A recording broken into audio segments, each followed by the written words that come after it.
press record? Yep. Okay, and then I need to make sure. There we go. That should sync up the audio. Okay. So you were just about to tell me about everything that you've done to this car, from repairs to upgrades, how many engines it's had, how many transmissions it's had. When I first got it, like I said, it was an automatic. Had the automatic in there for about 8 months. Then the transmission went out. So I went on ahead with the parts car that I had, did the auto to manual swap. That was good for about 6 months, and then I had the passenger side axle fail on. So I went on ahead and replaced it with a new one from AutoZone. Unfortunately, AutoZone doesn't always sell the right parts, and the part number is right, but it was the right part, but because it was a it was made newer, it wasn't to the same dimensions and specs as the factory part. So I'd say about 2 days after I put that new axle in, I hit a speed bump or a small pothole, but it was enough to pop my axle out of the transmission, and I put a hole in the transmission. So that was the first manual transmission. So that transmission, the day that I put the hole in it, that evening I was driving my car again with the second transmission that I had out of my white Prelude. So I went on ahead, did a full transmission swap, and I'd say about 6.5 hours. Full transmission swap. By yourself? You didn't have Yep. help? Did you already have things to get it off the ground? I am a mechanic. Wood? I am a mechanic, so I did have all of my tools here. I didn't have an engine lift at the time, so I pulled the transmission out from the bottom. All I had was a jack and jack stands, and it was just hand tools, and I knocked it out in 6.5 hours. I was dry when I got to the house here. It was, I'd say, about 5 o'clock, right when the sun was about to start going down. And you started the work as the sun's going down. Yeah, I started right around 5 p.m. I had the transmission out by 8. The transmission was out of this car by 8. On the other car, I still had to pull the transmission from the other car. That took me 2.5 hours to pull because I had already done it to the other one. So you knew how to do that. Right. I've replaced the clutch on my second Prelude. I've done, standard maintenance work, but never had to really just swap a whole transmission over. So I went on ahead and did that, and that night, right around 12:30, 1 o'clock, I'm going again. And that's transmission number 3, which is currently still in the car. So when you put the hole in the transmission, where did you get the parts from to do the repairs on the car? That was from the 2 extra vehicles that I had. The one that I bought for my son and the parts car. So the one parts car that I sent to the junkyard, I kept that was the second transmission for the auto to manual swap. Well, the transmission that I used for the auto to manual swap got destroyed. I went on ahead and pulled the transmission out of my son's car to keep my car on the road. It wasn't going to be, he's not old enough to drive it yet. No, he's not. At the time, he was 14. And there's plenty of time to fix that car before. Exactly. And you didn't promise it would be running when you gave it to him. Exactly. I didn't promise that it would run. So right now, I do have a replacement transmission for my son's car. I have a replacement engine for my son's car. He just needs to do the work. But that would be a really good project for you and him to sit down together. Oh, yes. And swap a transmission on a car. Well, for him, it's actually going to be a full engine and transmission install. My son knows. This sounds like a lot of fun. It is. My son, at 11 years old, knew how to change brakes on a car. Just disc brakes, he already knew. I have videos of that. He changed my dad's brakes on his 06 Nissan Altima 2.5. My son did it. The only thing I had to do was take the tires off. I'm going to check this camera. I just thought of something. I have a little. Yeah, it looks good.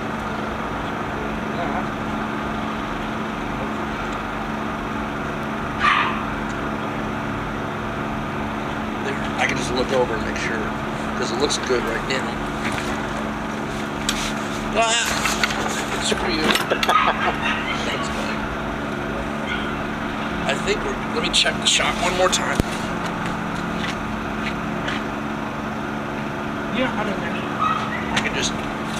Go like that. Okay. We have the ice cream truck is vending over here. Okay. So that's not the only time you've had to change or repair something on the car. Exactly. So talk to me about another incident where you had a repair or an upgrade. The other incident that happened was after that transmission went out, I had an issue with the alternator going out. The alternator completely went out and died on me. That sounds like a relatively easy repair compared to a transmission. Right, and that I made it a little more difficult than it should be for the alternator swap because this vehicle came with a 70 amp alternator from factory. But I knew that I can squeeze 10 more amps out of the charging system if I went with a 93 Honda Accord alternator out of their F-Series, out of the F-Series engine that they have. It's an F22 non-VTEC. It has the same pulley as the third gen. It also has the same wiring harness as the third gen Prelude. So it'll fit?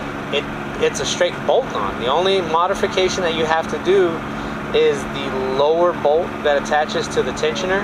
Instead of it threading into the alternator itself, you just need to change that one bolt to a nut and bolt combo, and there you're done. So now I have a Honda Accord alternator in this car, which is giving me 10 more amps. After I did that, I decided to install the sound system in the car, and I pieced that together. The car has a sound system? Yes, car has a full sound system, door speakers, rear deck speakers, and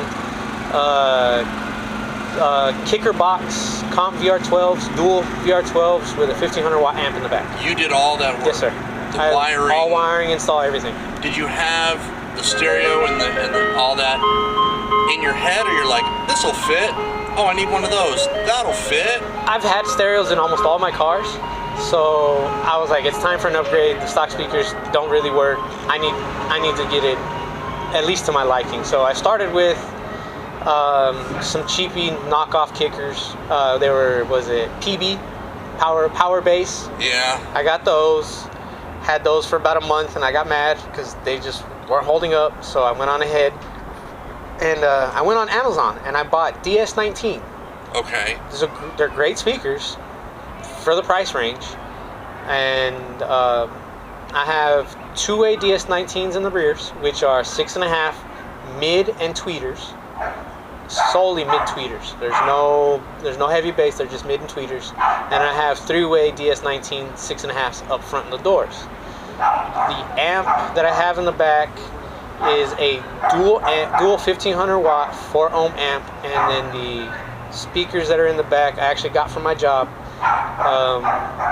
employee discount, but it was the kicker box with comp VR12 dual 12 speakers in there. So you're a mechanic at work, or what do you do? At work I do stereo installs, underglow light kits, lift kits, drop kits. Are we talking about car toys? No. Okay. No car toys. No car toys. I'm not a fan. Nobody is. Okay. The name of the place that I work for is Joseph's Auto Toy Store. They're a great company. A lot of the vehicles that we've been getting a lot now is a lot of people with the new, they're now calling the poor man's Lamborghini on the C8 Corvettes. Yeah. So a lot of things we've been doing now is doing the body kits, the rear wing install, and Lamborghini doors. Those are usually the main things that they've been doing to those C8s. There was a whole group of Corvettes. I had not seen the new Corvettes before this, and I was at Cars at Cantina, and there was like 4 of them in a row with the Lambo doors. Yes. And because I hadn't seen that car before, I thought, oh, the new Corvettes have Lambo doors. No, it's actually it's an aftermarket. It's just completely aftermarket. And this whole group of guys that all had that done. And I don't know which version, if they had the C1 or the C2 or whatever, but they all had the Lambo doors, and because it was new to me, I'm like, oh, that's one of the features? But it's something that people are doing with these Corvettes. Yes, sir. The shape of the door and everything is kind of, it works. It completely works, and it's most of those Lamborghini door kits for the C8s are bolt-on.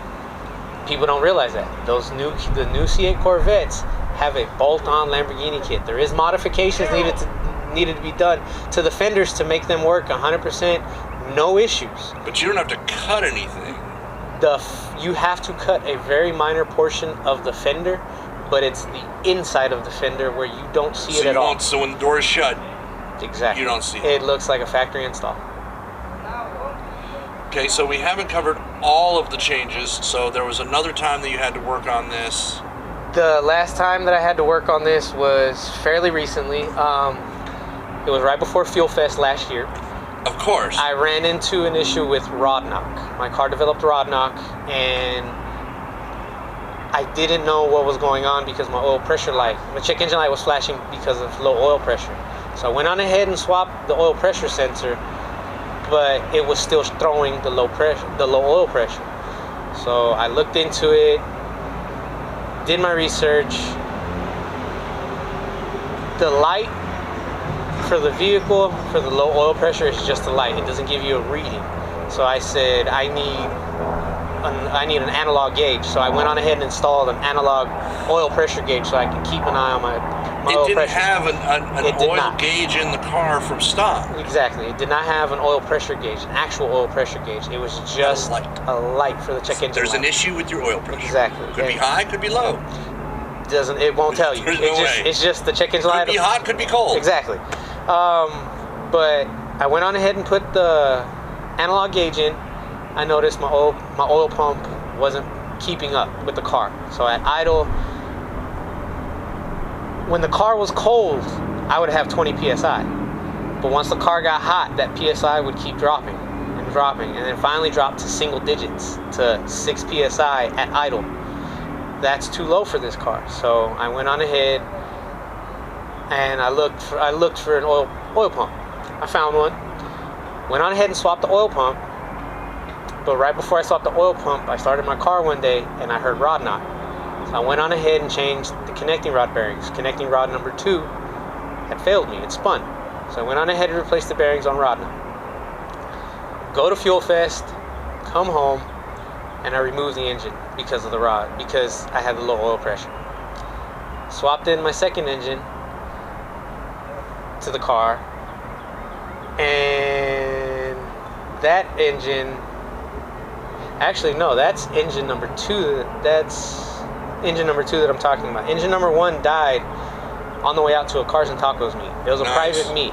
I had paid my entry fee, and I was taking my son. This was one of his first big meets. You were taking your son to the first meet. It was Cars and Tacos. And a giant meet, a huge it was event. one of their bigger private meets. And the private meets are still huge. And when we made it, we were about to hit the exit of where the meet was going to happen at. My car decided to let the connecting rod go on cylinder number 2 and destroyed the engine. I have video of that on my TikTok. I have it on my Instagram. It's there.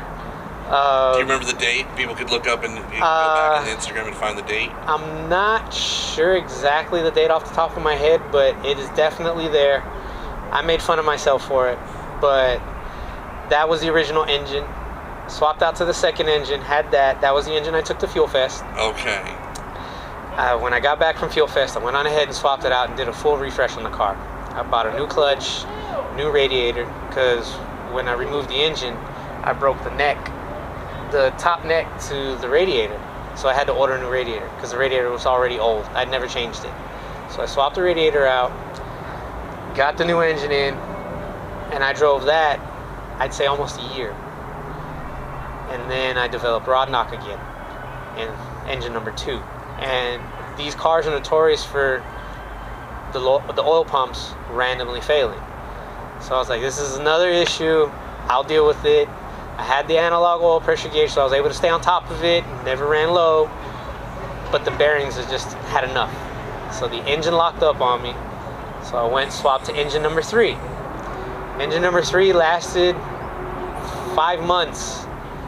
And that engine locked up on me. Again, for the same issue. 5 months? Low oil pressure because of a failing oil pump. I was like, screw it. I'm going to put engine 2 back in the car because it still worked, but it wasn't perfect. I put engine 2 back in, and I drove engine 2 for a month. And then? It locked up. Same reason, rod knock. But it wasn't the rods that was knocking. It was my main cap bearings. I happened to be looking at the engine through the view hole of the flywheel, and I could see my flywheel going in and out, in and out. And so my end play on my crank was completely trash. It was gone. And I wasn't paying attention to it. I was here in the parking lot when it happened. I was like, I just cranked it up, idled fine for about 5 seconds, and then my idles dropped to under 1,000, and then it just died. I went to try to crank the car, and I just heard a single click. And that was it. The engine was locked up. So I was like, you know what? I have a spare block.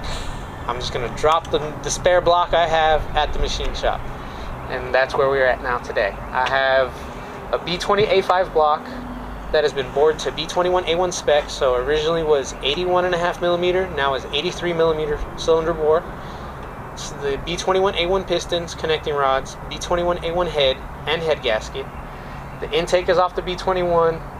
The exhaust manifold gasket is an era-specific DC sports header that you can't get anymore. DC does not make it. They won't help you fix it.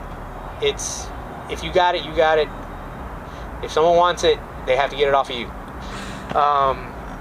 The intake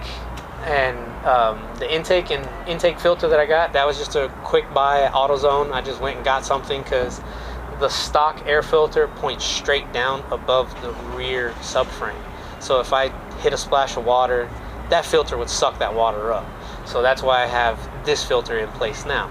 So it keeps it up above the water, and I can hit a puddle and it won't get any water in the filter.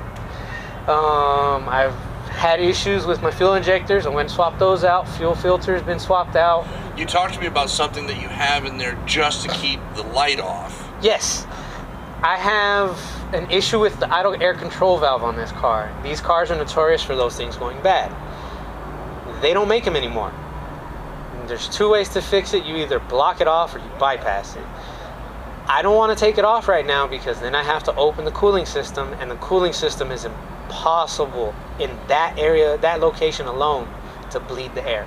So I'm leaving it connected, but I have a spare idle air control valve just plugged in, and that's keeping the check engine light off. So you're fooling it into thinking it's okay. I'm fooling the engine to think that the idle air control valve is working perfectly when it's not working at all. Don't you love old cars? That's great. That's great. I'm not running power steering, even though it's a four-wheel steer car. No power steering. I have the belt removed, and I'm gonna be completing that delete. Other than that, she's pretty much stock build. OEM factory goodies, of course, the four-wheel steering. I found the factory rain guard visors, and I found the armrest that if you ever come across a third gen Prelude, 9 times out of 10 they won't have an armrest in the car, but that armrest is a factory add-on option. At the time, where'd you find it at? I found it at a junkyard. Do you spend a lot of time in junkyards just seeing what you can find, or you only go there when you need a part? If I really need a part and the car is in a junkyard, I will not hesitate to go to the junkyard. I would like to buy brand new, but because I love the third gen Honda Prelude, I'm usually at the junkyard regardless. And again, I'd have, the website was row52.com. I paid $3 to get a notification update on when that specific vehicle hit any yard that was in my area. And so I paid the $3. I say it was 2 weeks later, I got an email that said, hey, the third gen Prelude landed in this junkyard. Go take a look at it. I went out to the junkyard. They hadn't even posted it to their actual website. They had posted it to Row 52, but it wasn't posted on the actual website for their business saying they had a third gen Prelude. So I was the first one to show up. And the first thing I saw was that armrest. And I said, that's mine, that's coming home today. That armrest at the junkyard cost me about $100 with all the bracketry, armrest, and everything. When you're sitting in a car like that, are you thinking, what else? Well, I'm here. Exactly. I went and grabbed everything I could that was usable. The only thing that was usable off that vehicle when I was able to pull up to it and look at it, it had center tail light still there. It had one mirror, and then it had the armrest, had the seats, the back seat, the whole interior for the most part was there. I just wanted the armrest. I had an extra set of front seats, extra back seat. I have sunroof cover. I have all that stuff. So you can go over there with a golf cart and be like, okay, what can I fit on this thing? Exactly. And just drive it and so with that, I was like, I only need the armrest, so I pulled the armrest. It cost me $100. But right now, that armrest, the OEM armrest, is about $400. And how easy is it to find? You usually have to get it from Japan now. That's the only way you can get them now. If you can find one in the States, they're not complete. You find an armrest for a third gen Prelude that's for sale in the States, 9 times out of 10 they're not complete because the mounting bracketry is gone. But when you got it out of that car? When I got it out of that car, I had the sense to make sure to grab the mounting bracketry. I'm actually at the point where I've refabricated the mounting bracketry, so I have a spare mounting bracket set for an armrest. I've also gone through the process of 3D copying the factory armrest to make replacement parts. So I have CAD files, 3D renderings of that armrest that's in my car on a computer so I can make replica copies. If I need a new hinge, if I need the lid lock, if I need the adjustment lock screw, I have all of that ready to go for 3D printing. Are you on forums where people... I am. People, I put the word out there and they don't want to reach out because, he's a nobody. I'm scared to invest my money. $1 million, whatever. Exactly. And more power to him. That's fine. But you've got the files. You've got the information. You have it's okay. The 3D prints. It's okay. It's on them, and I give them all credit. They want to wait and spend the big money to get the stuff that they want. That's fine. I'm trying to provide a cheaper alternative that does the exact same job. People need to learn about 3D printing, yes. 3D scanning, yes. Especially for items where the armrest right now, to get it printed, and to have every plastic piece done, I've already worked out a price point for it. My price point's $200. That's half of what it usually costs. And it'll have everything. The only thing it won't have is the top fabric portion. That's it. The only fabric that goes over to the top where you actually put your arm down. I will give you a template so you can use whatever fabric you want. But that's pretty generous to give them the template for the fabric, so right. They didn't even have to do that. Exactly, because it's already impossible just to get the parts. With this one, I used the fabric off of an old third gen Prelude seat that I have. So the armrest fabric is custom. What it originally comes is so smooth, one color, no texture fabric on that armrest. Mine, I actually took it off of a seat of a third gen Prelude and factory matched my armrest to the vehicle, so it looks more OEM than what it did originally. Right. And then also my shift boot. My shift boot is hand stitched by me. I made my shift boot out of the same fabric as the third gen Prelude seat. So you're doing engine and transmission swaps, and you're also stitching. Yes, I stitched that. I have a couple pictures on my phone somewhere lying around of me when I stitched it together in the two pieces of fabric and when I cut it out. And then I have a picture of once I was complete. Here you go. This is my new shift boot cover. All of that, I used original OEM Prelude seat fabric to make it matching to the rest of the car. Because originally that shift boot was this plastic leather, and it flakes exactly, and it deteriorates and turns nasty. It doesn't last. It's sticky. So I went on ahead and went with the seat fabric, and it's held up. I've not had a problem with it since. Right on. What was that? That was the seat, the plastic seat. Oh, okay. We've got quite a bit here. I feel pretty good about what we have. Trying to think of what else We could do some stand-ups where we stare at the engine. And do you have like, it hasn't been dynoed? You just finished it. Yeah, I've never dynoed this car. But would you know what your I'm looking at right about 140. What it would be at factory. You'd expect which out would be at a like brand new factory engine, about 140. Okay. The head has been decked. The head's been decked. The block has been decked. If you want to take a picture of some of the interior, we got the rolling shot. Here's the roller. He's just gonna move it over here. So here it is. He just got it running. It's kind of what the interview is about, the build. So here we go.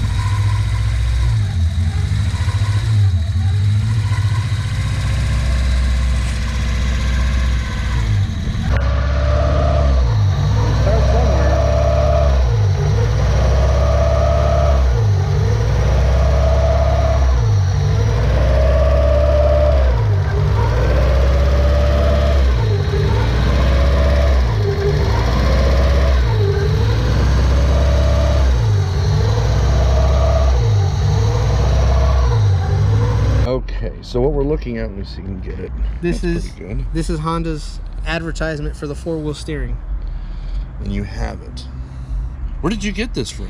I actually found this on Facebook. This was someone had an old whole bunch of I mean, it's framed pretty dealership But there's the...